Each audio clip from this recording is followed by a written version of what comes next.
Hello guys, welcome back to FACEIT TV. It's time for the last best of 3 of tonight. It's going to be another semi-final match here for FACEIT Stage 3, the European Qualifiers, and it's going to be an interesting one. We've got Frag, they're up against Kinguin, and you never know what to expect with Kinguin. They have a lot of individual skill. They're always fun to watch because of that. Yeah. You see big plays from these guys, big players, but of course team play has been the issue for them, strategy has been the issue.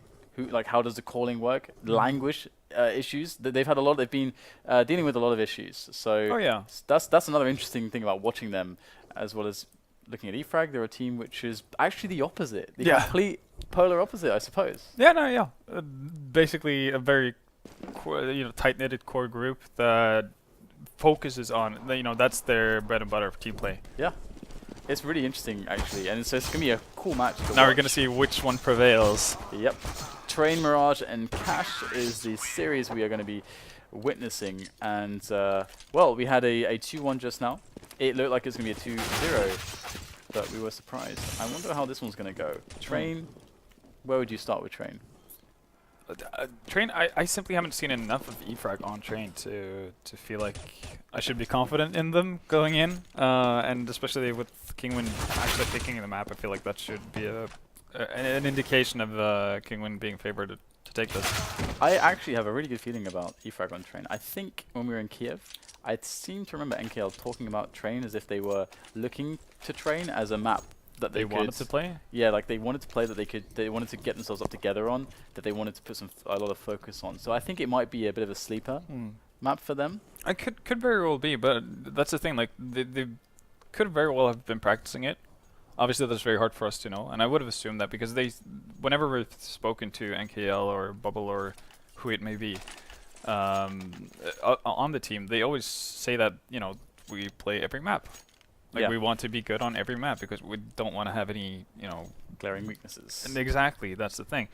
So yeah, what you're saying could definitely be coming into play, but we haven't really gotten to see them play versus top tier opponents on Train yet. But we have seen them play on both Cash and Mirage versus very good opponents. Hell, we even saw them play Mirage yesterday, and that looked very promising on their end.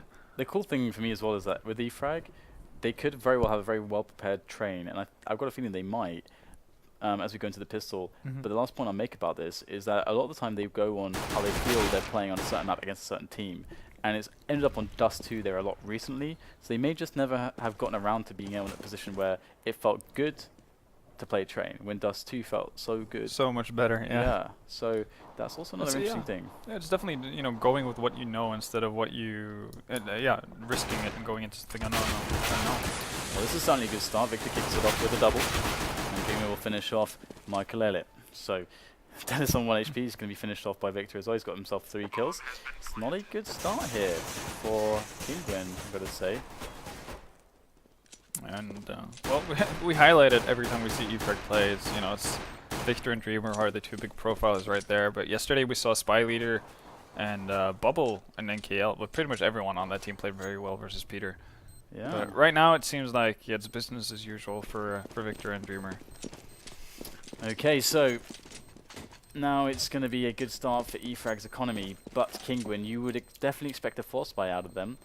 To be honest, they're one of the teams where I would say that they should do it in all the spots where theoretically, from an economic standpoint, I would say you shouldn't do it. Mostly just because I feel like it speaks to their edges much more than it speaks to than let's say them just playing normal buy rounds. And also by that notion, them being able to put constant pressure on and have more weapons more of the time feels like a naturally good thing for a team like Kinguin, and they are going to go for the force. Already going to get picked off though, so good stuff for eFrag. They can kind of simmer down. They don't need to push behind this, but they are, and NKL finds Michael Illa as well. So already this force buy is going down the drain for eFrag. Now we're going to see Kinguin, obviously. That was a great grenade there from Bubble. He's doing some damage so far, and yes, it is a very, very appalling force buy so far. This is kind of cool. eFrag just pushed that quickly after getting that first frag, and then they just stopped. Now they just put up a firing range on every lane of the map. I actually love that as well. That's really cool. It's just like, try us. Come and try us. Yeah. He'd walk out just to see what's going on. He gets shot by 4 guys. Like, what? Like, what do you do in this situation? I'm not ready for this. I'm not trained for this. Okay, well, I love this. This is the reason why, I guess, yeah, Vendetta and myself really like watching eFrag, is because you see some of these cool team play things where you see very like level-headedness, where they put the team ahead of the individual. Because there's spots here where the individual can always break away from the main group and say, I'm going to go and get some frags. Yeah. I'm going to go and do this. But instead it's more about them saying, we are one. We are one unit. A band of brothers. Yes, they are. The band of brothers. So I need to watch that series. I haven't seen it. It's Not so seen it. good. I really need to watch that Well, series. okay, I guess you're not sleeping tonight. Okay, so I guess one saving grace for Kinguin is that Rain does survive with this 5/7 and armor. So he will be able to potentially do some more damage in this round, but obviously this should be an eFrag round once again. So a nice little boost there, but how much really will it amount to is the question. So far it is limited in the way of its damage output. Rain's going for the push from inner to see if he can get something happening, but all he's going to do is get information for his team. And here comes the main push from eFrag up alley, and again they move as a unit. There are players dotted all over these trains in the yard, and it's actually paying off in the initial push for Kinguin, but now they're starting to falter. Although Michael with a timely push will take down the bomber, and that bomb, though, it is going to be planted regardless. And without a kit, there is certainly limited hope here in getting the defuse. And we will see Rain with the Galil in hand as well. So he's going to go for the clutch. He's going to be fast. Takes down another player. They're all peeking. This is really, really troublesome at the moment. He's going to go for this full... I mean, this is hard. No kit to play with. Bubble should be able to make this happen. The bomber's too far gone. There's not much he can do. So, a lot of damage by Kinguin here, which is pretty good. Yeah, surprised actually they got that much done, but look at the save here for Rain. That's sick as well. It's smoke and the Kevlar helmet and the AK. yeah. And the 5.7, which he can drop if he wants. He's actually yet to dodge because he saved in the pistol round as well. Oh, That's, cool. that's where he saved this first Kevlar to get a cheaper head Kevlar. Oh, So wow, yeah, yeah. he's just saving money all over the place. So yeah, that's yeah, a positive sign for Kinguin, I guess. But still, eFrag with 3 rounds on the board early on the T side. I think the biggest mistake, I guess, if you could call it that, from eFrag that round was the fact that they got so clumped up when they ran out of alley that they hadn't really cleared out anything else. Similar to, you know, unlike what they did in the anti-eco before that. So well, they did win the round though with the bomb explosions. That's a 3,500 reward for them instead of the 3,250. Extra little bit of cash. Now they will take it slow once again. Again, eFrag, a team notorious for their proficiency in tight, coordinated, and most of the time unorthodox T-strats. You would expect Train to be a great map for them. But these positions from Kinguin, these shots from Rain and Michael are certainly more than up to the task to eliminate this push, and they have done just that. Everybody's dead. Didn't look like there was any question, any hesitation at all. And eFrag have lost a round. Weirdly enough, that round from eFrag more or less looked like they were just walking into it. Yeah, even after Michael gets the first frag, there wasn't any sense of urgency. There wasn't a lot of nades thrown down everywhere. They just kind of went out and accepted their fate. It was like just looking at Dren's POV the entire last game, basically. More or less. Too easy, like he's shooting bots. Okay, so Kinguin now, they need to keep things going, need to keep this rolling. There's Fox standing large and in charge on top of the train, going to get the opener for his team, and now this push is really faltering, is actually falling apart at the seams, and Spyleader, that flash was perfect, and is he going to be able to actually get himself through to more frags? It's happening! NKL battles back, takes down Fox, Spyleader finds an opening on Dennis, and now we've got ourselves a 2-on-2. The head of Scream has been discovered, and Spyleader, he's a fast shot, he gets the kill onto Rain, he knows... He has a nade, he has a nade. Is he going to be using it in time? He's got Kobe. He's got a minute to play with, so he's got an excellent situation going from at the moment. He's going to go for the inner sight. This is very, very interesting indeed. He's trying to work his way around. Doesn't know where Scream is at the moment. And he's going... Oh, he's going back. He's going back in towards the A site indeed. So he's going to come dropping in from Pop Dog. This will be tough for Scream to make this work. He needs to get the drop onto Spy Leader. He needs to get the first shots. And he might be able to do it. He's by Electric Box. Will we get the peak? He can see the bomb. Oh, he's going to find the shots. Of course he will. He's Scream. And Spy Leader had no idea. Scream came out at the perfect time, out of the perfect angle. And, well, it's the perfect player for the job as well. Heartbreaking for Spy Leader, though, because he tagged up Scream as well. And he was about to throw the nade or the bomb train. Yeah. And then he thought, you know, thought another second for it, got the second frag instead, and oof. That was so close from being another round for E-Frag. But they got the bomb plant, so forced by time it is. Yeah, I mean, Kinguin, they lost everyone but Scream, so they are really hard pressed for cash too, especially with the double ult buy. Yeah, they've actually gone for a double op buy, so lack of needs going on, but they can make up for it in firepower. And already Michaelilla showing up in higher, and well, so far so good for Kinguin right now. Dennis just having a field day out in yard, and NKL all of a sudden a lone ranger for the Bulgarian side. Yeah, this must be the most frustrating thing when you're playing Kinguin, is that they can absolutely erupt, just hitting every crazy shot you throw at them. Scream's gonna go down, so bit of a consolation prize for E-Frag. Alright, Rain secures the ramp for Kinguin, and they're now even, all evened out. And E-Frag having to eco, I was about to say, but then I remember it's E-Frag. Whoa. So they're going to force buy. Are they trying to become the new Envious? Well, the thing is here is that it looks like they're saving some money so that they can buy in the flame round, which is okay. Okay, you know, you can justify that. But at the same time, it's Train. You have to respect that it's Train, and that at best you're going to get a bomb plant on inner. And I think that's what they're going for. So they're going to put one smoke down lower and hope that's enough if they ever make it that far. Oh, Michael and Rain were both playing so close to the inner ramp that they actually got the kill, and Dreamer has picked himself up an orb. This is now dangerous, because if Dreamer gets some kills, as he's starting to do, the economic damage is going to be severe. It's actually winnable. They're at a man advantage. Dreamer's up on top of the train, trying to look over the top. He's got 1 HP. This is ridiculous. NKL's looking for the flank as well. If Dreamer and Spy Leader, who are so low on HP, can survive, maybe, just maybe, NKL can get the drop on one of these guys. The bomb is so slow though. Wow, Dreamer gets a long range shot onto Dennis. This guy has gone absolutely ham here. 3 kills, goes for the next one, misses the shot, but the bomb has been planted now on A. And Scream wants to, Fox is going to find himself in the position Scream was in, but maybe even a little bit worse. It's a 1-on-2 here with the bomb down on the A site. Now, where are these players? They could be absolutely anywhere. Fox is looking for the shots. Nice little adjustment. Does take a bit of damage there. There is the smoke on the bomb. Here we go. NKL has to go for it, and he gets the headshot. What a round there from E-Frag. They managed to find the W, but it was down to the fact that Dreamer is just a monster. He's an absolute beast. That was very unsurprising, especially because the one smoke and flash they had on Spy Leader, it took so long before it actually went down. So they got the 2 frags, and then then Kinguin got a return frag. So at that point I was thinking, oh, the smoke came in too late. Kinguin are going to clean this up, but Dreamer just putting in work with that op.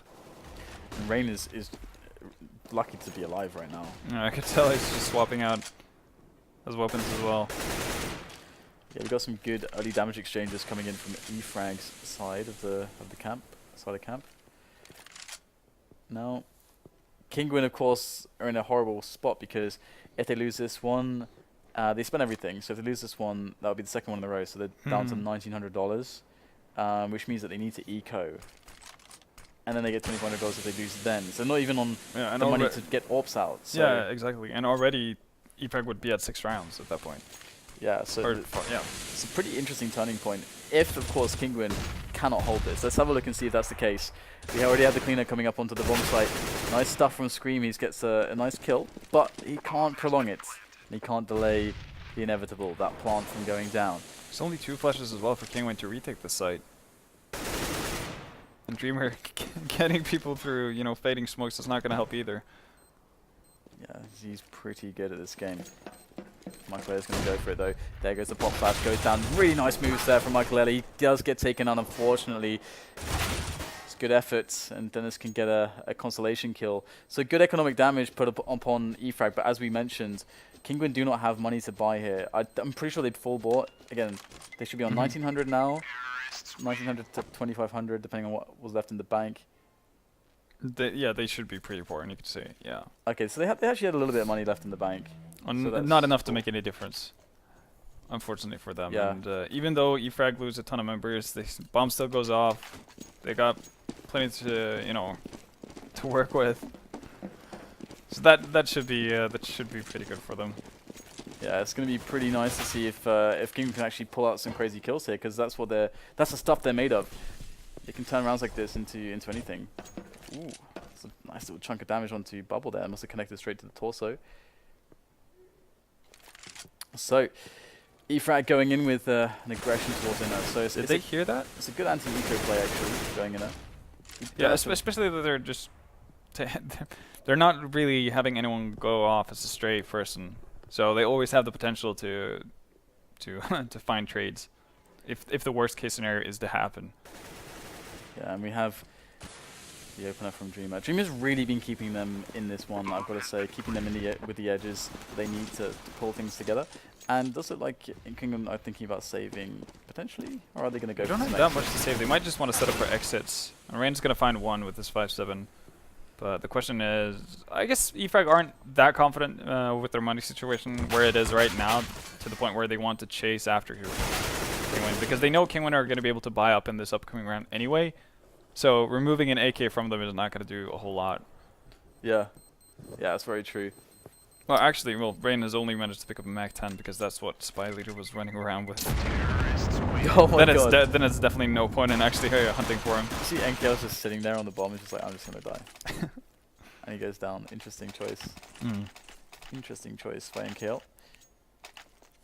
Okay. Well, oh, they do actually manage to scrape out an op on Michaelella. No Kev. But that's a glass cannon op. So nades and just any connection to him ever made is just going to be really, really rough to deal with. Fox goes for the aggression towards Ali. Oh. And oh no, the trades, they're not happening. That is a huge disaster. This is where you see an easy round for a team like EFrag. They're conditioned, they're well rehearsed. You can tell calm already, exactly. Instead of just pushing the advantage they had in Ali, they're just like, okay guys, we got an advantage now, let's group up and do something with it. It's really cool to see that. I really respect that kind of play. And again, actually, was it Dozier or Adren that did that previously? Oh, Scream's aggression, that might be not unexpected. Okay, so... Does catch Bubble off, but I guess Bubble did his part already. Good move by Scream, and Rain himself is going to take down Victor. So now we have a 2 versus 3 on our hands. Did Bubble throw a smoke towards Connector before he died? I don't think he did. Oh, this is going to be an interesting engagement. This is huge. Insta-kill onto Michael Elliott. Now that opens up things here potentially for that bomb to go down. Gives him a lot of breathing room. And Spy Leader, I don't know if he knows that there's anybody in the B yard. Oh no, what on earth? He runs into Scream. He is very surprised. And that's really awkward for Dreamer, because that leaves Dreamer in a really weird position. Because the problem with this position against in a 1-on-2 is that... The bomb is planted for it though. Okay, now that's gonna help. This is impossible. Wow. Yeah, that's a weird position basically, because you're kind of stuck there. Once people know that you're there, you can't really fall back. You're very. Does he have time? I didn't realize he didn't have a kit. Oh, that's so close. Scream picks that one up. But is that the perfect round for EFrag to lose? We know that they build up a lot of money, and Kinguin they have to spend everything here. They only survive with Scream, so this could be again a point at which EFrag could pole vault into the lead. There we go. With a severe economic advantage if they can break Kinguin. And look at the buy on Kinguin. It's very lackluster. It's very lackluster. 5-7 for Fox. Oh, okay, they're gonna give him an AK. So it's Michaelella on a deagle. This is definitely not the dream scenario for Kinguin. And EFrag just gunning straight out into yard. No setup or whatsoever. Trying to catch Kinguin off by surprise, and seems to be working out pretty well. Already down to 2 members for Kinguin here, but fast rotation coming in from Rain. That might be the saving grace. He's actually going to rotate off. There's no kits available on Kinguin's side. This is Interesting indeed. It's a very hard retake to go through. You have to clear a lot of positions. Now there's no time, and there's nothing to do. Great stuff there from Bubble and Victor. They pick it up, and there you go. They get broken now. Kinguin, look at the cash. It is pretty bad. They have to just, I mean, you can if you're thinking, okay, guys, we have to double eco anyway. You can force it up here, just spend everything. That's fine because you're going to be ecoing the next round anyway. So then it's okay. So I'm thinking the decision. Yeah, I think the decision is that either they want ops or they're just going to force by next round because they know they're so far behind. I think they're going for the orbs. You think so? I think so, yeah, because you're giving eFrag at least 8 rounds. Yeah, that's the thing. I know it sounds kind of crazy, but it feels like you're giving them 9 rounds actually. They need 1 more eco. But I feel like if they were going to buy, then they would have done it now and then ecoed in the next round. I don't know. Yeah. Well, I mean, you know. Nicely put, Kinguin are running out of options. That's pretty much the name of the game. And one of the reasons I would say that too is because eFrag's money wasn't too good in this round.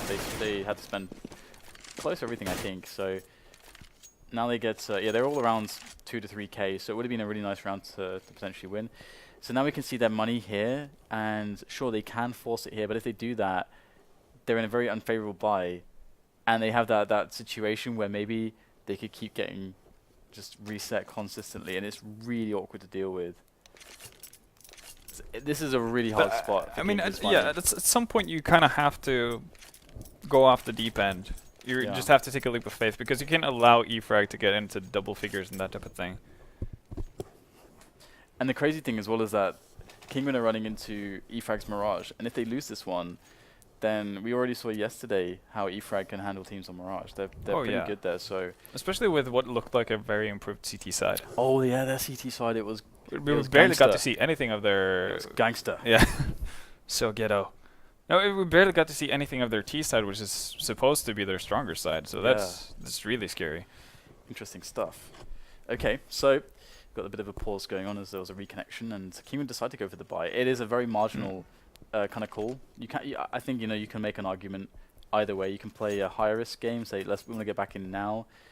We feel like we need 7 rounds to win. I think that's what they're saying. But you know I think they can't allow themselves to slip out to the point where eFrag are. Well, they can't give eFrag it's like the 9 free rounds. Yeah, the choice is 2 things. It's either it's either play for a more consistent chance, a higher chance to get 6 rounds on the board, or play for a riskier chance to get 7. And they feel like they need 7 against eFrag probably. And the problem is, even if they eco this round and go for the ops, let's say a double off on Dennis and Michael for the next round, they still run into the issue that if they lose that round, they're going to have to double eco at that point. Yeah. Or that's what they probably would need, but that's not going to happen. That is pure Scream style, coming in right there and then. But we do have also some NKL and Victor style, but they're getting left low. 1 HP, 12 HP, that should be enough damage done by the dead Kinguin players. Fox did a lot of damage there. And yeah, Rain will clean it up, so eFrag will go down to Kinguin's marginal buy. It was kind of a middle buy. I know Swedes love to call it like low buys when you have like Famous and stuff like that. Yeah. It's like, so I'm going to call that one a middle buy. Low buy sounds really weird. I guess low economy low econ buy, low economy buy, I suppose it makes more sense. But all right, so eFrag still have enough money though. Oh, look at this! 3 players pushing up. It's an absolute crazy trade fest. We've got Michael Lady picking up 2, so that's gone very well there. 2 for 1, Rain being the one. And we saw that for I think it was SK, predominantly. Like when they started playing more people on the inner bomb side, pushing aggressively to get map control and that type of thing, that started giving them rounds. So maybe that's something that Kinguin is trying out. And now it looks pretty nice and tidy for Kinguin here. 2 rounds in a row where they survive with quite a few members. Yep. So upward trajectory for them. For the last round, even eFrag is going to be pretty pressed for money. You can see Bubbles sitting on 2,300, Spy Leader on 1,900. But I guess the way the eFrag run started was with an eco run like this. Absolutely. They have they pack a good punch on some of these concentrated pushes. Yeah. So let's have a look. Dreamer. Ooh, Dennis? Is he going aggressive? Yeah, he is. Uh-oh. 2 frags here for E-Frag. And they are moving up alley now. They've cleaned out a lot of space. Oh, that's a beautiful pickup there from Spy Leader with the CZ. That's going to open up... That electric box position was so important. Victor's going to be able to take down Rain as well. That was an excellent couple kills there from Victor in the end. So just as you mentioned, well, they really did pack that punch, and we're going to have a pretty interesting situation. 9-6 on the hands of... Well, E-Frag, they're looking like they're quite well positioned with a strong pistol round to take Kinguin out fairly convincingly on their own map. Let's see though, and if E-Frag can have a consistent CT half as well, because we've kind of come to expect that their T-side are going to be pretty efficient and very solid. Bubble spotted. He spotted a lot of action here, but in comes NKL from the other side. He's going to keep challenging, and he'll go down. More crossfires. Victor with the 1-tap. There are more taps to be found as 2 players are taken out by Victor, but Scream is alive, and he's taking everybody out here. It's just Dreamer who's left alive. And there he goes, just pumping in those bullets, but he's running out of bullets to fire, and Michael Ellis going to finish him off. So battle of the aimers, really. And, well, Scream is probably considered one of the best on the server, and it's a pretty tall order to have that title on the server filled with these players. So Kinguin keep themselves in the running here with a good start on the second half. But oh, I love this from E-Frag. They're going for a P250 eco. Brilliant! What is this? What world are we living in? This is brilliant. This is something you don't see from E-Frag a whole lot. I like it. Yeah, I definitely like it. They kind of realized the fact that, well, CT side, I guess they figured out with the way how, you know, they played versus Kinguin's force buys. You know, it's not that hard to deal with on a map like Train. If you just kind of sit it out and play the long distances. So they figured, better to hedge their bets on a later round, and I'm happy to see that, because we've seen far too many times E-Frag getting into that trap where they just force buy. Yeah, it's a pretty interesting situation, and of course, with the P250 eco, it forces them the option to buy next round if they want to get the FAMAS out there. But I would prefer to see another clean eco. Another P250 eco would be fantastic. The P250 eco is the most cost-efficient way to do a very, very strong eco, basically. Big economic play. Because it's $300, but the ability to just one-shot people from close ranges gives you so much cost efficiency, and considering you're thinking about your economy, that's what this statement is as well. And NKL buying the single HE, I gotta say, I'm not a big fan of that, but if he's got a really sick timing for it, then okay. If they're stacking up for something and that's kind of their go signal, then I'm okay with it. So we go, we'll have the pistols rattling off. They've got a single kill. There's the second one from Victor's CZ. And a P90's been found, so he'll take that into another kill. And Michael Elliott will finish off Spy Leader. So 3 kills out of that. That's really respectable, considering This is very good. They didn't put much into that, and now they've looked after their own economy, and they're probably one of the better teams with the full rifle setups. Yeah, they don't really utilize the op that much. I mean, we've seen Bobo pick it up from time to time, but he's perfectly fine going with a Colt instead, or just an AK. On Kinguin's side, though, not surprisingly, they have the op out on Michaelilla. So that is, potentially a big upside for Kinguin, and in terms of finding those opening picks. Absolutely. A very aggressive push early on from Kinguin and towards the inner bomb side, and it looks like they're setting up with a similar strat that we saw Hellrage just pull towards the inner bomb side. But E-Frag, they have 2 players in the perfect position. If they just hold the middle of the yard and they allow the teammates to rotate safely through connector, this should be a win for them if they hit the shots.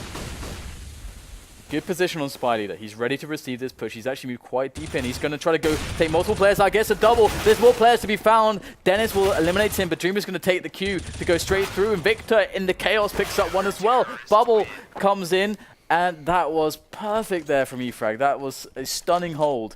And Kinguin are going to feel very rattled by such a strong defense. Yeah, and I think we heard, after Spy Leader picks up that first strike, we could hear an op shot go off that connected with nothing, and I think that was Michael missing his shot at kind of saving the round or bringing it back into Kinguin's favor. Because if he picks up Spy Leader there, then obviously they can get control over the bomb site, they can get a bomb plant, that type of thing. So that was a big shot to miss. Now it's back to eco for Kinguin, and ooh, nice opening frag from Rain. It will definitely allow them to get a quick entry and a quick plant into the B-bomb site. But again, this is any kills off the back of this essentially is a bonus. I don't think they ever expect to win this one, but Rain on an M4 can make some damage happen. He does already get a kill. And the more time they stay alive here for Kinguin, it allows for the the lurker for Kinguin to actually come in and play a big part here.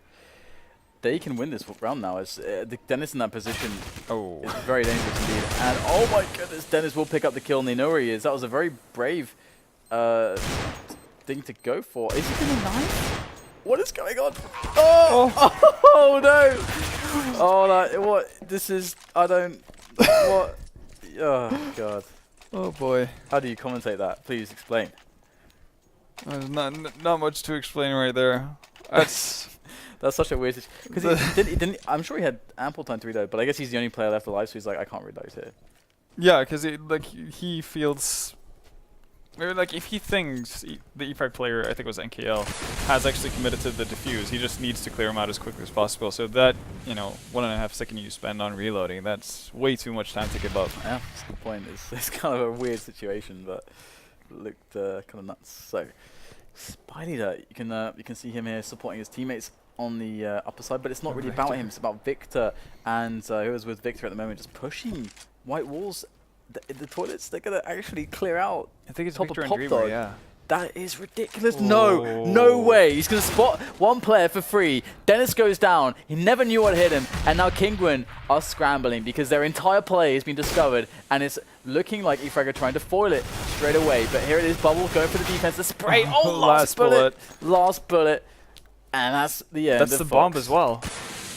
That's the bomb being dropped. I have no idea why they wanted to get the bomb towards the back line in any sort of situation, but that's where it's finding itself. Victor using ladder for info plays. I think he just spotted. Ah, there it is. Oh, there he knows. There it is.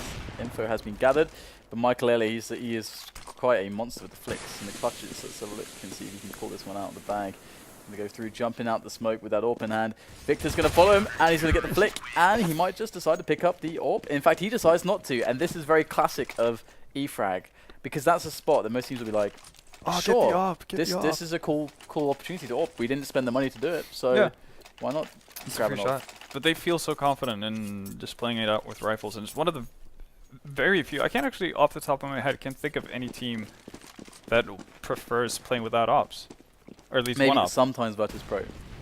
Yeah, the highest profile team at the best at it. Yeah, probably the closest one. But still, they even go to a double op setup with Neo and Pasha, like that type of thing. You can really see EFRAG, the fact that one of the reasons they become so dangerous to tier 1 teams, despite themselves being a top tier 2 team, is that individual skill is actually on point on a lot of these players. Oh yeah. Which is why then they so couple it with amazing T-play. Yep. The Kinguin are looking to try to save this though. They are behind a few rounds, but they're picking up a nice series of kills. Really good opener again from Fox and Rain. These guys have been delivering. I always loved watching Fox actually playing with the AWP especially. Sometimes he has these just godlike moments, but he hasn't really been relying on it, and he's been developing much more as a rifler in this team, considering that they've got Dennis and Michael Ellis as well, who can AWP with the best of them. So, especially, I really like Dennis's AWPing style. I think it's a bit more consistent than Michael Ellis. Oh yeah, I would say so. I think Dennis' AWPing style is probably closer to Olaf. Yes, yeah, and being in the old LGB as well. Actually, with Michael Ellis, of course. But anyway, I digress. We have the eco being cleaned up here by Kinguin. It's a very nice pickup. Is he gonna get? Okay, no. He's taking everyone. Yeah. Everybody's almost dying. So Victor's gonna reap the rewards of NKL's hard work.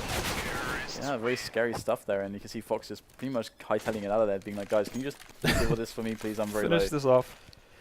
So Kinguin, they have managed to close the gap, but this is the real crux of the issue. It's whether or not Kinguin can get themselves over this hump break EFrag again, force another eco, and land themselves on that 13-12. That's the point where Kinguin can start really ascending to towards a potential map win. But equally, EFrag, they've got to get it done with a lack of grenades here and lack of weaponry. They're going for the push again. Well, this time Kinguin does have people around waiting for it. Even trade so far? And there we go. Advantage Kinguin. So that was a very nice response. And it seems like they were aware of that potential push coming in from EFrag. Yeah, they have been having to deal with that previously. So it's one of those situations where you would expect adaptation, and we saw it, which is good. I think we saw it in the previous match. There were spots where Angel was taking liberties, and they never quite adapted to it. Yeah. Yeah. So either way, Kinguin looked to be cleaning this one up. So we are expecting an eco round coming up now as we see the body drop from the top. But what I'm going to be interesting to see is whether or not EFrag decide to go for a double eco or not. Because it's not like they should be very stressed out if they're in a situation where they can have a really good buy and it's 12-3 in favor of Kinguin. I think that's perfectly fine because they are on the CT side. But I wouldn't put it past EFrag to be like, well, we're going to eco one round and then we're just going to buy out with FAMAS and get a very similar buy to what they had this round, which didn't work out at all. Yeah, it's been quite a turn, hasn't it, as well, because EFrag were looking fairly dominant, to be honest. Yeah. And now it's all about this Kinguin offense. What do you think is the hardest thing to deal with? Is it just the individual skill, or is there like an innate level of unpredictability that's harder to manage? I think it's the combination of the two that just makes it really awkward. Like, it's hard to feel secure when you play a team like Kinguin, right? Because they have the individual players to allow them to do random stuff that you're not supposed to expect. And they can get away with it. Yeah, that's the key fact. So they get away with it, and that can be that's really infuriating. If you're a team that's not of the right mindset, or players that are not of the right mindset, that's actually a thing you have to learn to deal with. And a lot of players hide behind their egos in some spot where it's like, well, he shouldn't have done that. That's random. You know, that was a stupid play. I think everyone does that because he's the worst player. Yeah, but I think everyone does that from time to time. So like, that only worked because it was dumb. Because he's worse than me. Yeah. Which is actually amazing. Seems like you're a direct quote from Rattlesnake, actually. Yeah, exactly. There's probably videos of him saying that exact thing. But that's something I think every single player goes through that phase, and everyone learns to deal with it in different ways. Some people never really deal with it, but they just get they manage to shrug it off. Yeah. Yeah. They manage to shrug it off. Like, they can still bitch about it, but they're still able to contribute. Yeah. And, you know, they don't get phased out by. Yeah, they don't get put out of the game. They don't solely focus on the thing that other players are doing weird things against them. They still manage to get back into it. Yeah.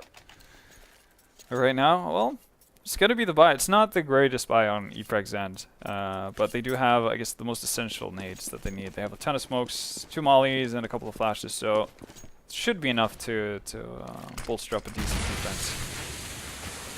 Here we go. We have the push coming in through the smokes. Have been set upon the outside area. Well, this is pretty cool. Nice little passage for Michael Elliott to walk to try to get a sneaky pick, but that's not going to work out, and that's going to give the frag was so quick that it gives EFrag a lot of opportunity to start scratching their heads and being like, what was actually going on right now? Because Kinguin is still setting up. Yeah, and they haven't rotated anyone away from that inner bomb site, and that Molotov is going to land perfectly. Yeah, so Dreamer with a nice spray down there, and we get a challenge through the smoke. That's the question.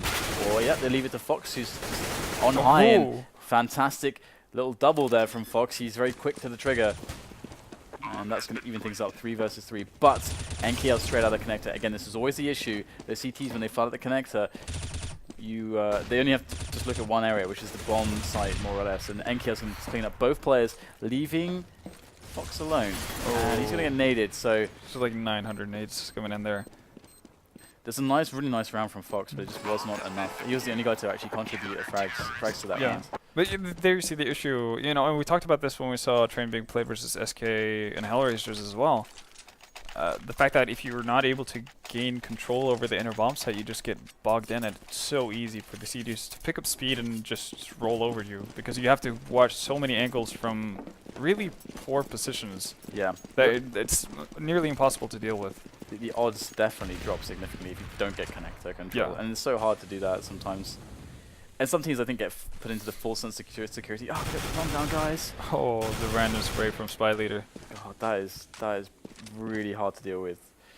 Dennis is still on North though. There is hope for Kinguin yet. And I mean, Fox has been hitting shots so far, so if he can open up the inner bomb site, that can force rotations. And as you can see on the minimap, the bomb is all the way over in alley. So if Fox is able to create some sort of a rotation for E-Frag, that could be really good for them. But what happened? The flash was perfect, but I think a little bit too perfect because everybody got flashed. I think was the issue, and it looks like they're starting to drop one by one, and they're looking for the alley push, but they haven't really created space in anywhere, to be honest. And this is looking like a really good setup, really good hold, and I think it all does stem from Michael Ellie going down at T main, because he was the main player there. He was the only one there, and by the fact that he went down, you need a player there or in Pop Dog. We saw that Pop Dog was held onto quite well. Pop Dog was doing making stuff. Space. They have to make space for the guys to get out alley, and we didn't see that happening. So now we fragger 14-13. Yeah, and this is this is a big round for Kinguin as well. They're starting to run dry on money. Scream being the only guy having any sort of bank left. It is always cool to just look at the Kinguin roster. It's like, okay, Fox, yeah, he's really good. So Dennis is really good. Rain, okay. So Scream, oh my god. Okay, this is getting kind of crazy now. The amount of aim on this team is a little bit too crazy.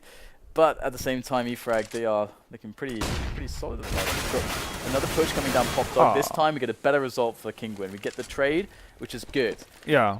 It still looked like the execution of it was really weird, because it looked like Rain just wanted to spot out what was going on there and go up, and then he had Scream sitting on his head. He's like, okay, I guess I'll go down. Okay. 4 versus 4, and they're trying to take control of this inner side. Not that many nades, though. They've got 2 smokes and a molly, so they could potentially block off a couple of lanes here on the inner bomb side, but Spy Leader's in a really good position. That's what killed them last time, and they'll get a much better series of... they're getting a much better trade this time, 1-for-1 instead of him getting 2 frags. So another 2-on-2 situation. This is now throwing out the usual rulebook, out of the window about controlling connector. We've got a good position there for Michael Ellie. He's going to take down Bubble. Great smoke. Victor's left alive. And he's going to be finding himself the first kill. That's excellent work there. What a long-range shot by Victor. He's going to find the last player. Oh my goodness, as well. He gets it through the train. And he's going to have more than enough time for the defuse. That was crazy. Victor picks that 2 versus 1 up.